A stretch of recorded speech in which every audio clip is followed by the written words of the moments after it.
I watched a film called The Man Who Reached Infinity, about an Indian scientist called Ramanujan. After World War I, he discovered formulas that were like amazing at that time, and he got fellowship in Cambridge University, and he died in a very young age. After 100 years, these mathematical formulas were used to discover black holes. So they remained as mathematical formulas, but they can be applied in different applications. So the man reached a kind of truth, but in his own language. He put formulas and sine and cotan and tan and stuff like that, but this is the language that man has put to reach a truth. The people can find relationship between numbers, which can have different applications later. The relationship between the numbers are cosmic truth, which always existed. And God commanded us to research and find it. Where did God command us to research and find it? In the Quran. Allah said, قُلْ سِيرُوا فِي الْأَرْضِ فَانظُرُوا كَيْفَ بَدَأَ الْخَلْقِ. Travel in the land and see how He originated creation. How Allah originated creation? Where can we find this in the Quran? It's not in the Quran. Allah said in the Quran, travel through the land.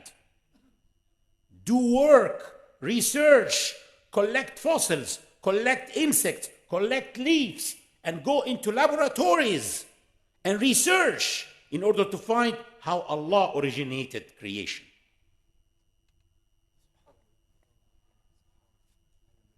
So we need both. We need mosques and the study of the Quran, as well as we need universities and the study of nature and physics and chemistry and biology and whatever. The Quran is needed to explain to us the philosophy of life and death. And science is needed to explain to us the secrets of the creation. Science without religion is lame. Religion without science is blind. Who said this? Einstein.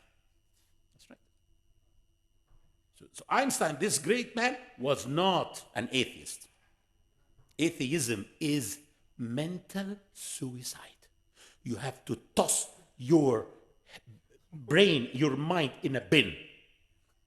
I'm right now like producing a document, an episode about that. Galileo was forced to bow down on his knees and to apologize for his work and research. That was found later, what found later to be true. But Salahuddin al-Ayyubi, this Muslim king who conquered the Crusaders and returned back Jerusalem from the Crusaders, his closest advisor was who? Maimonides, Moshe ibn Maymun, a Jewish scientist. One of the greatest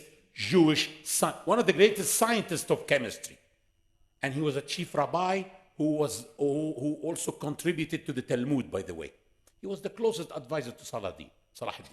Why? He's a scientist. If you're a scientist, you should be given higher ranks. Being Muslim, Christian, or Jew, or whatever, this is personal between you and Allah. Allah will judge and say who was right and who was wrong. But if you're a scientist, that's not personal. The society has to benefit from you, not to be brought and bow down on your feet, on your knees and apologize like the humiliation that happened to Galileo. I believe that if Galileo was to live in a Muslim country at that time, not now, he could have never been humiliated like that. Now, definitely he could have been humiliated.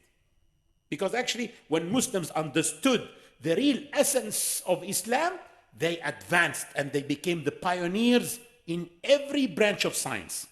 But when they started focusing on trivialities and confused their...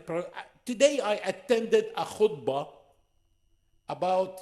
The khutbah was about how to move your finger in tashahhud.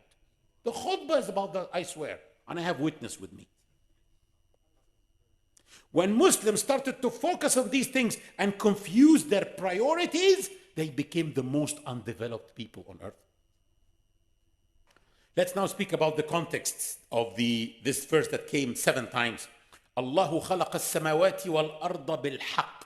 Allah created the heavens and the earth by truth. In Surah Al-An'am, verse number 73, وهو الذي خلق السماوات والأرض بالحق ويوم يقول كن فيكون قوله الحق وله الملك يوم ينفخ في الصور عالم الغيب والشهادة وهو الحكيم الخبير. It is he who has created the heavens and the earth by truth or with truth. And on the day he will say, be, and it is. On the day of judgment. His word is the truth. His will be the dominion on the day when the trumpet will be blown, all knower of the unseen, and so on. In Surah Ibrahim. So you see here, the word, this verse, Allah created the heavens and the earth by truth, came in the context of the hereafter, the day of resurrection, okay? The next one in Surah Ibrahim, verse number 19. أَلَمْ تَرَ أَنَّ اللَّهَ خَلَقَ السَّمَاوَاتِ وَالْأَرْضَ بِالْحَقِّ إِن يَشَأْ يُذْهِبْكُمْ وَيَأْتِ بِخَلْقٍ جَدِيدٍ. Have you not seen that Allah has created the heavens and the earth with truth? If He wills, He can put you away and bring a new creation. It is associated with the creation of human beings and the consequences of their attitude. The consequences of their actions. So in the first verse, it came in the context of the hereafter. What will happen in the hereafter? Accountability. We will be held accountable for our actions. In that one, it came in the context of the creation of human beings and the consequences of their attitude. In Surah Al-Nahl, خلق السماوات والأرض بالحق تعالى عما يشركون خلق الإنسان من نطفة فإذا هو خصيم مبين والأنعام خلقها لكم فيها دفء ومنافع منها تأكلون. He has created the heavens and the earth with truth. High be He exalted above all that they associated with Him. He created man from a drop of semen, and soon he turned into a debating person, expressing himself openly. He has created cattle in which there is warmth and other benefits for you, and from them you have food. Associated with the creation of humans and animals, and if you continue reading the verses of Surah Al-Nahl, also plants and oceans. But the new thing here is that Allah here in Surah Al-Nahl started to speak about subjugating the creation for the human being. For example, Allah says, وَسَخَّرَ لَكُمُ اللَّيْلَ وَالنَّهَارَ وَالشَّمْسَ وَالْقَمَرَ وَالنُّجُومَ مُسَخَّرَاتٌ بِأَمْرِهِ. And He subjugated to you whatever He created for you. He made the sun and the moon and the stars all subservient to you. So again, number one, He associated creating the heavens and the earth by truth with the resurrection and accountability. Second, the creation of human beings and the consequences of their attitude. Third, with the making everything subjugated to the human beings, subservient to the human beings. SubhanAllah. And the rest of the verses are all like that. So here, the truth here is al-adl, justice. Allah will hold us accountable for tasks that He gave to us and duties. Did we do these tasks or not? But He's not going to hold us accountable except after giving us the tools that we need. So He has made all the creation musakharatun bi'amrih, subservient to us. He has made everything helping you in order to achieve your task as the Khalifa. You are the trustee of Allah on earth. So the trustee has 3 main tasks. Number one, to spread the truth, to tell people about Allah, to do da'wah. Second, to spread justice and to defend justice. Third, Nah, I'll get it now, inshallah. إعمار الأرض. Developing the earth. Allah subhanahu wa ta'ala said, هو خلقكم من الأرض واستعمركم فيها. He created you from earth and he is استعمر. ألف سين تاء, those three letters, plus any verb in the Arabic language means asking the verb. استغفر, asking مغفرة, asking forgiveness. استعمر, asking إعمار, asking development. So our task on this earth is to develop the earth, not to destroy the earth. And the rest of the verses all came like that. Okay, how can I benefit from the name Al-Haq in my life and in my hereafter? Number one, respect the truth. Even if it's something that you don't like, but you have to respect the truth. You have to accept the truth. Some people, I'm not going to say some of us, they see the truth, but their arrogance and ego keeps them away from embracing the truth. And this happens. Ask me, I'm Egyptian, and I know what happened during the past few years. Many people supported the tyrant and accepted mass massacres and rape just because they hate the Islamists.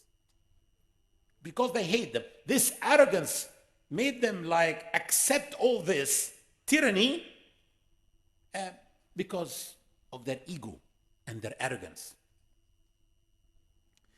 So you have to avoid falsehood, avoid lying, be truthful. Allah is the truth. The Prophet ﷺ was called the truthful. Before he became a prophet, his people used to call him the truthful, as-sadiq, al-amin. Be just. Don't hold anyone accountable if he works for you, except if you give him the chance and you give him enough tools so that he can achieve the tasks that you give to him, like Allah is doing to you. The whole world is based on truth, right? We said Allah created the world by truth. So the world is based on truth. So those who are true people, if you are a true person, if you are true to your Lord, if you are true to your spouse, if you are true to people, you will live in harmony with a world that was based on truth. But if you are false, you live a life of falsehood, you have falsehood in your heart, you falsehood in your actions, falsehood in your sayings, you will not live in harmony in a world based on truth. Allah based this world on truth, built it with truth. You will be colliding with people and with everything. You will be in trouble all the time because you chose to live a life of falsehood. Truth fixes this life because it's in harmony. Falsehood corrupts this life. Justice, you always will fix. Oppression will always corrupt. Morality will always fix. Immorality will always corrupt. Tell me when immorality helped anyone. Where is Pharaoh now? Where is Hitler now? Where is Mussolini now? How did they end? I will remind you, inshallah, how Sisi will end.